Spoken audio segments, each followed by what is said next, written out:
Hello students, today we will start with topic structure of nucleus. Before starting the topic, let's see some basic about structure of atom. J.J. Thomson was scientist firstly who makes an effort to explain structure of atom. According to J.J. Thomson, atom का structure इस तरह से है कि इसमें equal positive and negative charges randomly distributed हैं. So according to J.J. Thomson's model, atom is made up of equal positive and negative charges randomly distributed in three-dimensional spherical volume. आप इस मॉडल को इस फिगर की help से भी समझ सकते हैं. इस फिगर में एटम को वाटरमेलन के साथ कंपेयर किया गया है. Here seeds of watermelon which are randomly distributed indicates electrons and red part indicates positive charge. Similarly in atom, positive and negative charges are randomly distributed.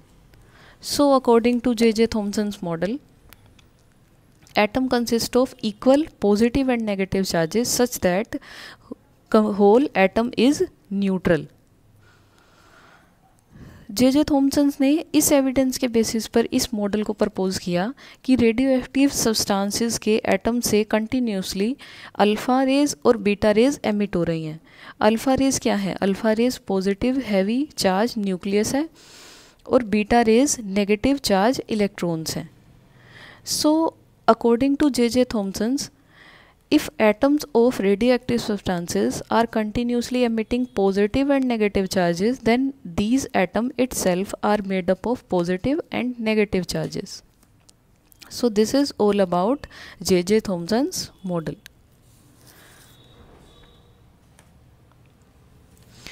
After J.J. Thomson's model in 1911, Rutherford was scientist who contradicts Thomson's model and make a fundamental discovery about atomic structure. Rutherford proposed that in atom, entire positive charge and whole of its mass is concentrated in small central core. He developed this result from scattering of alpha rays by matter.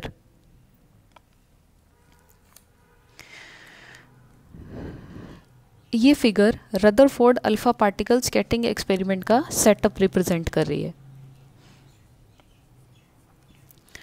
इस experimental setup में ये radium का piece लिया गया है जो एक radio active substance है और कंटिन्यूसली अल्फ़ा पार्टिकल्स एमिट कर रहा है. इस रेडियो एक्टिव सब्सटेंस को एक लेड बॉक्स में रखा गया है जिसमें नैरो ओपनिंग है. Radium source continuously alpha particles को एमिट कर रहा है और lead block radioactive particles को एब्जॉर्ब कर रहा है. But only those alpha particles are escaping through this lead block which are along the axis of this hole. So we get a narrow confined beam of alpha particles. अब इन alpha particles के path में thin gold foil रखी गई है जिसकी thickness 10⁻⁻⁻5 micron है. After passing through this gold foil detecting screen रखी गई है. This detecting screen is a fluorescent screen which produces scintillation when alpha particle after passing through this gold foil strike on this fluorescent screen. इस experimental setup में Rutherford ने ये observe किया कि most of alpha particles gold foil से पास होने के बाद स्ट्रेट जा रहे थे और उनमें से कुछ अल्फ़ा पार्टिकल अलग अलग एंगल्स पे स्कैटर हो रहे थे, जैसा कि आप इस एक्सपेरिमेंटल सेटअप में देख सकते हैं कि कुछ particles randomly at different angle scatter हो रहे हैं. और कुछ अल्फ़ा पार्टिकल्स ऐसे भी थे जो 180 डिग्री पर स्कैटर हो रहे थे और अपने इंसिडेंट पाथ को रिट्रेस कर रहे थे।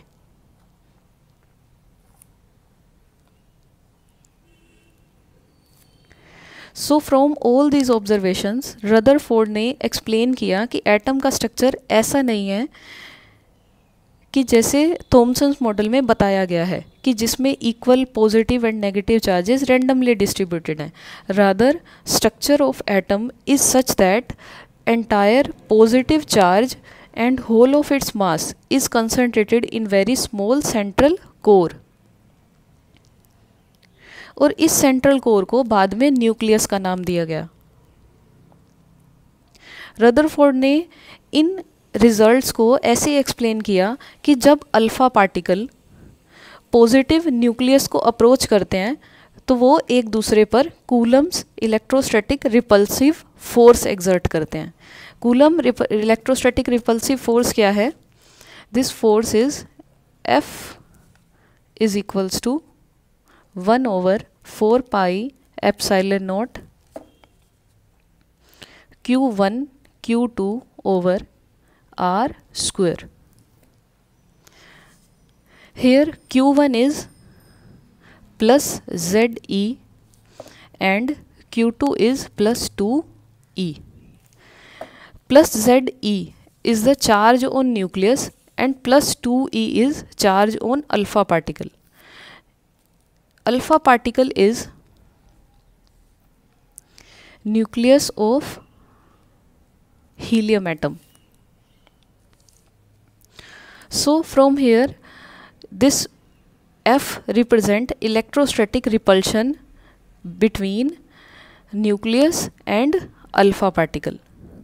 So रदरफोर्ड ने अपने अल्फ़ा पार्टिकल एक्सपेरिमेंट से ये एक्सप्लेन किया कि अगर most of alpha particle straight जा रहे हैं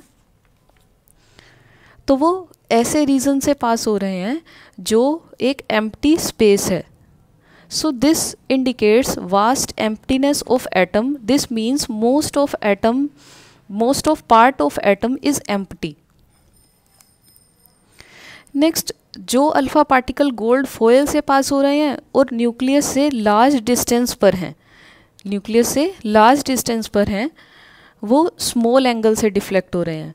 और जो अल्फा पार्टिकल्स न्यूक्लियस के पास से गुजर रहे हैं वो बहुत स्ट्रॉन्ग रिपल्सिव फोर्स को एक्सपीरियंस कर रहे हैं और लार्ज एंगल पर स्कैटर हो रहे हैं। अब इन अल्फ़ा पार्टिकल्स में से कुछ अल्फ़ा पार्टिकल्स ऐसे भी हैं जो 180 डिग्री पर रिफ्लेक्ट हो रहे हैं और अपने पाथ को रिट्रेस कर रहे हैं। ये वो अल्फ़ा पार्टिकल्स हैं जो न्यूक्लियस के साथ हेड ऑन कोलिजन कर रहे हैं। जैसे जैसे ये अल्फ़ा पार्टिकल न्यूक्लियस को अप्रोच करते हैं तो because of strong repulsion these alpha particle reflected back and retrace their path. So from all these results Rutherford explained that structure of atom consists of positive central core where whole mass of atom is supposed to be concentrated, and established that bulk of atomic mass and its charge reside in a small central core of atom called nucleus. So this is all about structure of atom explained by J.J. Thomson and Rutherford. Now after that next topic is nuclear composition. Composition of nucleus को दो hypothesis की help से explain किया गया, एक proton electron hypothesis and second is proton neutron hypothesis. So in next lecture we will study about nuclear composition and proton electron hypothesis and proton neutron hypothesis. Thank you students.